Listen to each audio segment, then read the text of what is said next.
வணக்கம், காஞ்சிகேசன் பேசுகிறேன். நம்ம ஃப்ரெண்டு கடை வச்சுருக்காருங்க. இங்கே அங்கே இன்னொரு ஃப்ரெண்டுனுடைய பையன் போயிருக்கான். அவருக்கு இவர் தெரியாது, இந்த ஃப்ரெண்டை தெரியாது அந்த பையனுக்கு.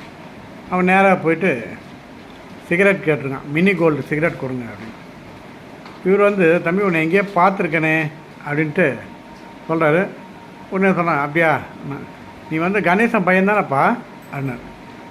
என்னடா இது ரொம்ப போச்சுன்ட்டு, ஆமாண்ணா உங்கள் அப்பா எனக்கு 25 வருஷம் தெரியும், நாங்களாம் ஒன்றா படித்தவங்க, இங்கே தான் இருக்கிறோம், நான் இங்கே இருக்கேன் அங்கே இருக்கேன். என்னடா வீட்டை போய் நம்ம சிகரெட் கேட்டுவேன்ட்டு அவர் அப்புறம் கேட்குறான். என்ன கேட்டப்பா? மினி கோல்டாக கேட்டானே.